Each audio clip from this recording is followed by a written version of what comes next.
Great job, Charlotte and Elliot.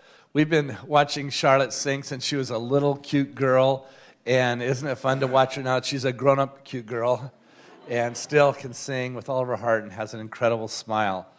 I can't tell you how sweet it is to be back after 1 month and 1 week.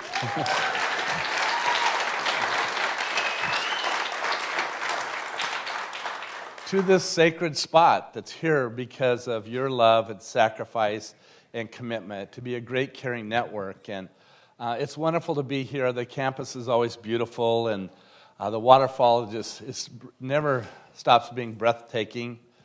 But it's the people. It's the love.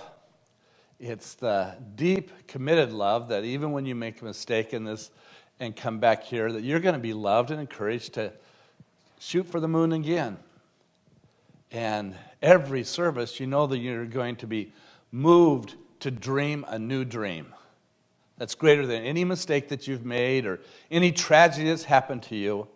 You can't be in the presence of God without being inspired to dream a great dream. And this morning I have great news to share with you. I want to share with you about Jesus Christ, how much He loves you and how much He can do for you. And I've got good news and I've got bad news. I guess good news always comes with bad news, doesn't it? Because your strengths have weaknesses and your weaknesses have strengths. And the good news is that I'm still recovering. That when I got out of the hospital, the doctor told me, the infectious disease doctor said, it'll be 100 days for you to be able to recover from this illness that you had. And I said, well, football players get healthy faster than normal human beings. And so I beat that 100 days by some. And but I just don't have the energy and the clarity of mind to preach a long, boring sermon this morning, as you might be expecting. John's giving me a round of applause. All I can muster up is a short, positive, encouraging, inspirational sermon. So that's the good news and the bad news about that. If you have your Bibles, we're starting a new series in the book of Hebrews. What a fascinating book Hebrews is. It's one that's hard to find, so if you're looking, start looking now. And I don't have a handout. I didn't quite have the strength to do STEM camp and a handout this week. But you can listen carefully, and hopefully you'll begin to study this great book. No one knows who wrote the book of Hebrews. I love that about the Scriptures. We'll say, we don't know this one. We're still studying. We're looking into archaeology. We're looking into early manuscripts, but it wasn't signed. We know it was addressed to the Hebrews. We know that it was written before 70 A.D., which was the destruction of Jerusalem. It's amazing to me how many Christians and people speaking that don't even know about the destruction of Jerusalem, a major event in ancient times. But we know the Hebrews was written before 70 A.D. And some people think that it was written by Paul, who wrote a lot of the New Testament. The most words written in the New Testament were by Luke, the Greek physician and disciple of Paul. So the other great contender for it is Luke. And then another one that really makes a lot of sense, that's growing in popularity, is that Priscilla wrote the book of Hebrews. And because of the position of women, that's been a struggle for generations, Priscilla probably didn't sign her name if she wrote it. But we know that she was ministering throughout the world. But honestly, no one knows. But when we read it, we're moved. It's like someone knows who we were and are and who we're going to become. It cuts right to the heart, as it says in Hebrews. It can divide the soul and the spirit. It can do surgery on each of us and give us the insight to become followers of Jesus Christ. It can give us the strength to be able to endure difficult, heartbreaking times. It's one of the purposes that it was written for. And in Hebrews chapter 11, we have the faith chapter, one of the great classics of all the Scriptures. But I'm starting on Hebrews chapter 12, which comes right after the faith chapter. So in the faith chapter, it's like if you wrote your own faith chapter, you'd think, I wouldn't be here if it wasn't for the faith. You tell the stories of all the people who sacrificed, went through difficulty, who had every reason to quit, but they could not quit because God was real and they had a connection, a relationship, a friendship with Jesus Christ. And so the 11 chapters goes clear back to the Old Testament. It says, look at the faith that these people had. They had people that were precious to them die, and they kept believing. Some of them were martyred, but they believed until the end. Some saw miracles, but others never knew what they were going to face, and they kept believing. But then chapter 12 starts with this incredible verse that we're surrounded by a cloud of witnesses. Now imagine the largest crowd that you've ever been in. Maybe at a Seahawks game, or maybe at a Husky game. I'm not sure how those numbers rate. Imagine how exciting it is. I love to go to Husky games and to see how exciting it is. Yesterday we had a party at my house and we watched the Huskies-Eagles game because I graduated from Eastern Washington and I'm a loyal fan of the Eagles, but the Huskies are who I have to pull for all year long. I sent 2 kids to college there, so I deserve to be able to pull for them, and they're all that's on TV around here, and so I've been a loyal Husky fan ever since meeting Don James, which was when I was in college. And so I was pulling for both teams. But I'm a fan of the Eagles, not only in the good times, but the bad times, like yesterday. And so I had to wear my Eagles button that Bill Zappone gave me to say, good fans are there when you're winning, but great fans are there even when you're losing, and you're proud. And that's the nature of Christians. That's why this is a sanctuary. You can fail to yourself. You can be devastated in life, and you'll have people that believe in you and love you and give you space and respect and dignity. Why? Because they wouldn't be followers of Jesus Christ if someone hadn't loved them with a love they couldn't resist that was from God. And every one of us were living that story. So in Hebrews chapter 12, listen to these words. Therefore, since we are surrounded by such a huge crowd of witnesses, I'm reading from the New Living Translation, to the life of faith, let us strip off every weight that slows us down. Can you imagine people running with weights on? Well, we do. Because the Bible says that every one of us has a sin, a mistake in our life that so easily besets us. And it becomes part of our personality, and we think it's not a mistake, it's just who we are, when it's time to set it aside.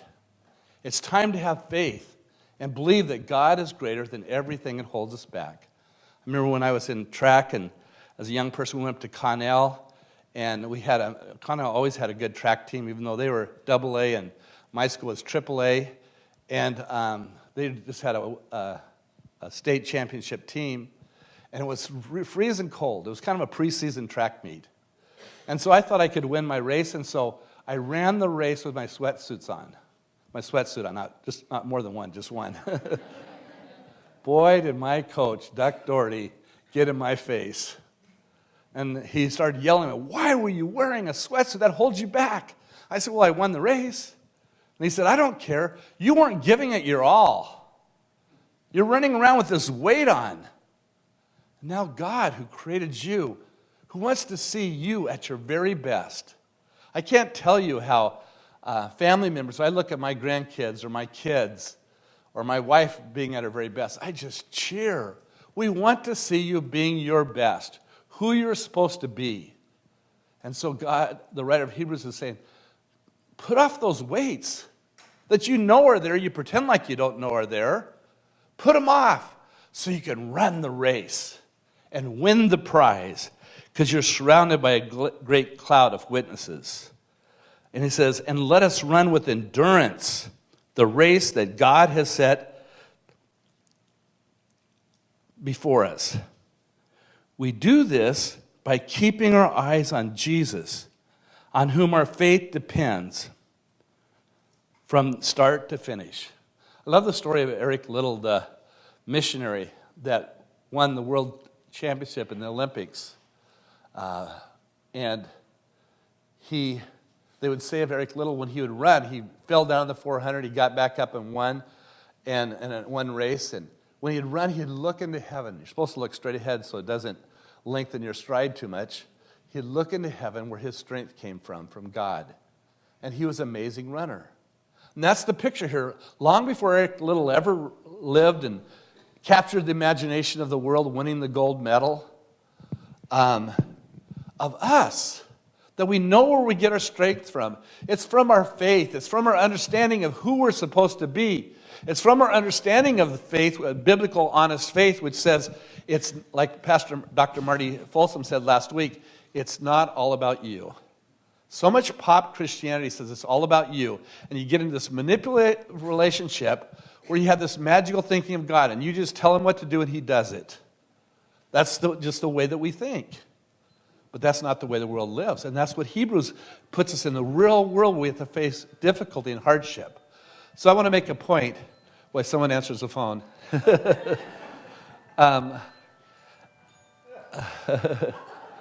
Anyway, I want to make a point. I'm sorry. I wanted to make a point, and I forgot what the point is.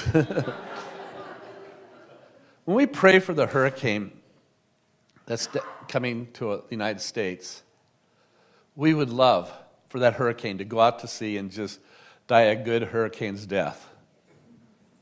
But we know that it's going to probably strike someplace. And when it does, we pray for the safety of everyone. We immediately do it. What parent doesn't pray that their child will be healed when they're struck with a life-threatening illness? And we're praying that that hurricane moves out to sea. But are we going to be surprised if it hits us in Carolina or Florida? No, we've been around for a while. We know that life has its challenges, and that's what Hebrew deals with.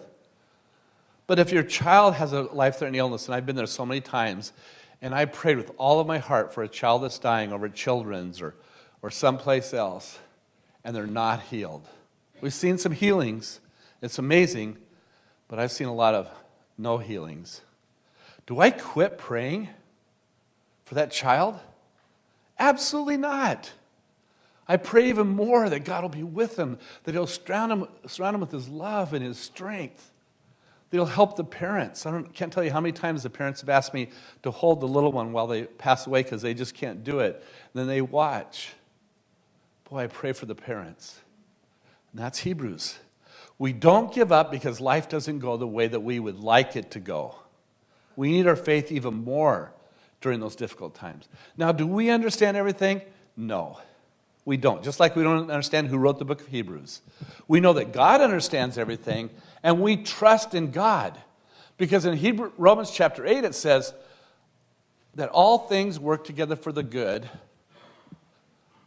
for those who love him and are called according to his purposes. It doesn't say all things are good.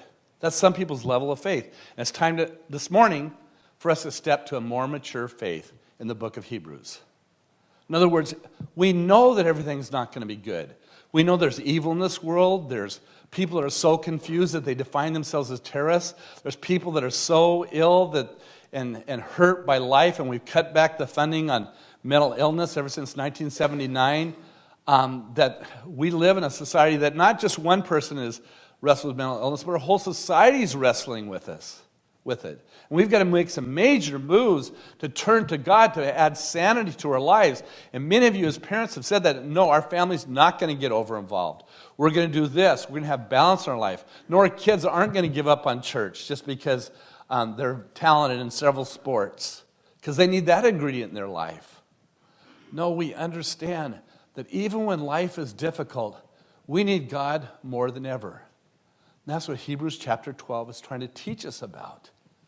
So if the hurricane hits Florida or the Carolinas, probably some people are going to experience tragedy, right? Do we stop praying because people experience tragedy? Now, we'll probably hear stories of miracles that have taken place, and people that were saved and they were fortunate to be here, and they say it's a miracle. But we're going to hear a lot of tragedy. Do we stop praying because we face tragedy, things that we don't understand? No, a Christian is a person who's not surprised by the difficulty of life. We know that life is difficult. We know that life feels unfair. We know that there's evil in this world. We know that hurricanes kill people and tornadoes and earthquakes. But that's when it's time for us to go to work, to bring some good out of it. And so what will we do after there's landfall? And there's tragedies, we'll go to work.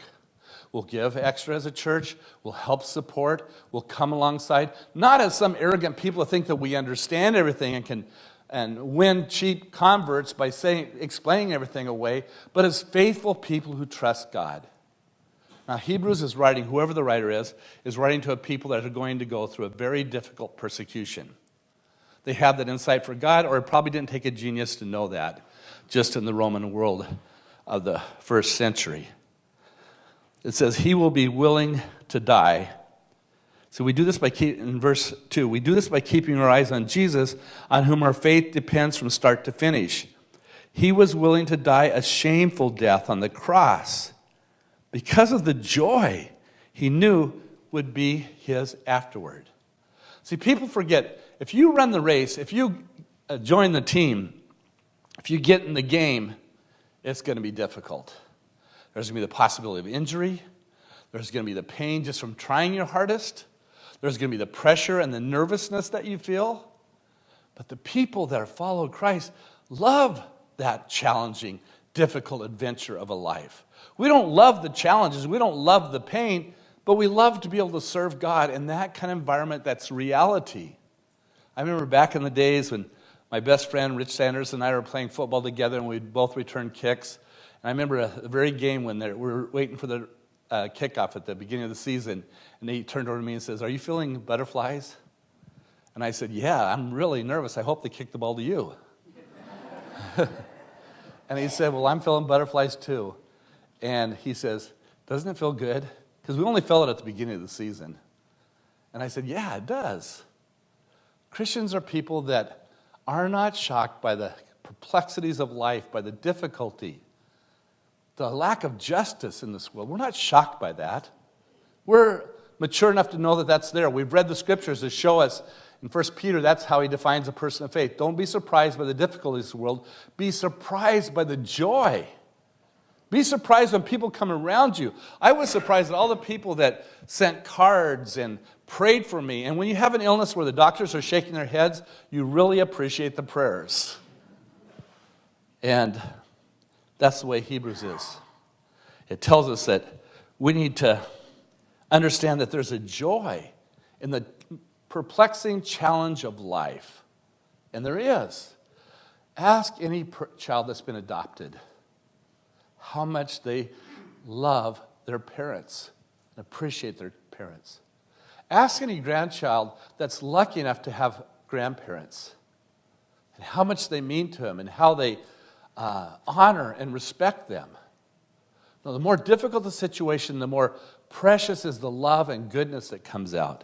Last week, we had a challenge. We had set out that we were going to have a STEM camp, which shocks a lot of people at churches would have a STEM VBS camp, science, technology, engineering, and math. And Jackie, who was the head of it, had to spend a month and 1 week taking care of me, doing things that she never vowed to do in our wedding vows. But I'm here because of her. I mean, I got to the point where I didn't know what I was saying. It was quite embarrassing. I had to ask Jackie later, and she says, "Nothing, it's just dumb stuff," and just like you often talk about. And I was talking about how much I love God, and how much I love my wife, and how much I love my dog, even though my dog's passed on, and things like that. And the doctors were even called in an emergency because I was delirious and as sick as I've ever been. And the doctor said, "Do you remember me coming last morning?" And I said, "I have no knowledge of that." He said, "Well, you were sure jabbering on." And they kept asking me if I wanted a pain shot, and I said, where am I on the pain scale? 0 to 10. I said, "No pain, just misery." I kept saying that the whole time. And so finally the doctor said, "We're going to give him a misery shot then," because I wasn't making sense. But I actually got to the point, since I believe that I'm going to heaven. I have a confidence of that after all these years, seeing all the things that God has done. But I thought, man, maybe it'd be better just to go to heaven, not to fight anymore. And I didn't care whether I lived or died. And Jackie came over and said, "I care. You're going to live, whether you like it or not." And I'm here because of her love and strength that helped me to go through that. How many of us can say that? There's so much we don't understand. There's so many questions we have for God. But in mature faith, we know that we wouldn't be here if it wasn't for God. And we want to help where all the confusing tragedies happen in life. See, that's the next section of chapter 12. It talks about discipline, and it talks about how there's discipline that happens in our life. Any good parent, it says, disciplines their child. A bad parent doesn't discipline their child, right? They don't care about them. If you're on a sports team or in a band or a choir, if the choir director takes time to correct you, to meet with you for special lessons, and you seem to be in the choir director's doghouse, that's not a bad thing. That's a good thing. That means the choir director cares for you, right? And God disciplines us. We don't understand how or why, if he's running to our aid in the mix of all the evil in the world and all the things, tragedies that can happen, but we know the aid is real. The love of other people that comes from God. That Hebrews says, use the discipline. Don't complain about it. So here's this outstanding idea from Hebrews. If you go through a divorce that no one would wish upon anyone, if you use a loved one that no one can explain in terms of theology or anything else, if you go through a loss or a tragedy or suffer the consequences of a stupid mistake that you made, then use the discipline. Don't feel sorry that it happened to you. Use it. When God comes in to love you and help you, let him help you and love you, because you need it more than ever. And that's the way it was at our Vacation Bible School. Here we were faced with a challenge, and Jackie turned to some of the people that make this church work, that showed up. And we had 35 new kids for Vacation Bible School, 35 new families. And these kids were so cute. They're amazing now. They understood, some of these preschoolers understood calculus. They understood about the universe, about biology, just so many things about every area of science. We'd have some little kid that would just blow us away by their intelligence and how much they knew about science. And in fact, at one point, they prepared a video. I can't remember what it was about. And one of the little boys that was new said, oh, that's great. And he started applauding. He said, it's about time we got to some serious science around here. And these kids were just so amazing. And they were loved by, and this whole thing was pulled off by Jackie's friends and some of the core of our church that sacrificed their time, that ran to the need, that are always there. People like Jody Zappone and Diana and Kathy and Kurt and Chuck and Nancy and Dr. Cindy and a bunch of others that I can't remember right now. They came in and just made it happen. And 35 kids that had never been to, or that would be new to our church, they loved it. They loved the love that they felt around here. And one little girl came up to me, and she's a cute little Asian girl, and she came up and she patted me on the tummy and said, "You sure have a fat tummy." And I said, "I sure do." And she said, "I like you. I like those Bible stories that you tell us." And then she proceeded to give me a hug and to keep on hugging. Her mom was right there, and I was like, how does this look? But you know what? The parents left after kids getting all this love all week long, swimming in the pool, seeing the reptile man, holding the snakes and the alligators and all the other things that they did, and the tortoise. The parents would come back. I witnessed this one person talking to Kathy Baird, and he said, "We'll be back." And Kathy said, "Good." And he said, "No, I mean it. We're really going to come back to this church." She said, "Well, that's good. I'm glad." And then he said, I think a third time, he said, "We're going to come back to this church because these kids loved STEM camp." And Kathy gave him some more recognition. And I thought, this is a miracle. This is the way all these parents are feeling. How does that happen out of a tragedy where we didn't get a chance to really prepare for STEM camp? That so many noble people would surround around. The same thing is going on. It's time to get in the game. And the people who have been in this game have made a difference in so many lives, not only for the homeless in our community and the wives that have been abused that seek shelter in the YWCA and the food banks and all the things that our people help with and the 4 orphanages that we support. but people that just need a faith in Christ, the difficulty of this world. It's because people like the people that ran VBS STEM camp, they're in the game. Now, I'm a Seahawks fan, right? You guys know that. I was so excited that we might get Jadeveon Clowney. That was all I could think about. I kept looking out, do we get him? It's kind of impossible to believe it. My son-in-law, Ray, is a Seahawks fan, and we were both texting each other during work about this subject. When Saturday, Ray sent me a text, it happened. Jadeveon Clowney joined our team. And I was celebrating with woohoos on the text line, and so was Ray. And we're so excited because this great star had joined the game. Well, think about all the people that have watched you during your whole life. Think about all the people that are in heaven looking down on you. Abraham and Moses, Paul and Peter, they're looking down on you. And how exciting it is when they announce, starting at piano player, Rhonda Jones. Not only will it bless so many people, but they're just blessed in heaven that she's in the game. They're texting them, I can't believe it. Wow, Rhonda Jones is in the game. The choir is in the game. Well, that's the way it is with every one of us. In the difficulties of life, we don't just wrestle with the disappointment, we get in the game. I had an experience. I'm sorry, I did go have a long, boring sermon. I didn't think I could pull it off, but I did. I got to share this last story with you. I love my grandchildren, as you know, everyone does. And my daughter Elise called me a few weeks ago and said, our grandson really loves to run. He did ever since he was a toddler. And he's into track, and he's doing really well. And he went to middle school, started middle school as a sixth grader. And it was funny, he called me and said, GP, can you tell my mom and dad not to have any more long talks with me about how tough it is to be a teenager in this world today? And I kind of laughed. And but when he went to middle school, he decided he wanted to try out for the cross-country team. He never ran cross-country before. And then a couple weeks later, Elise called and said, man, it's so hard having a teenager. He's not a teenager, he's 12, but he's in middle school. And he said, Elijah's a little bit rebellious. He comes out to these practices. In Texas, they have practice at 105 degrees in Dallas area. He comes to this practice and does the entire cross-country drill, and then he sees the high school kids coming to practice, and without even asking, he joins in the high school room. And Ray and I are here sweating in our air-conditioned car for a whole nother 2 hours, and he doesn't even come and tell us. And I said, there could be a lot worse things that you're worried about in a teenager's life.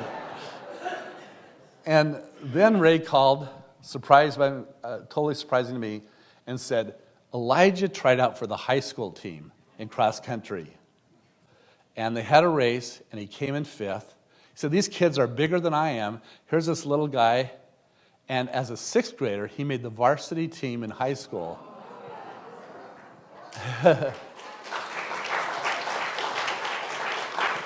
Because something inside of him and something inside of you, you don't want to be left with just trying to figure out why the tragedies happen in this world, why you, feeling sorry for yourself, like the whole world's about you.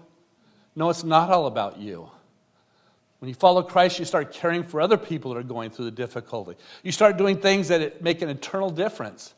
Every one of you, every person in history has this desperate thirst to get in the game, to use their gifts at their very best. And that's part of who we are and how the world works. I asked, I threw a wrench in the service, and I'm sorry I'm keeping you a little bit longer, but I asked Rhonda to do and Elliot to do one of the songs they did is so perfect, and I wanted to end with that note, so let's sing this song.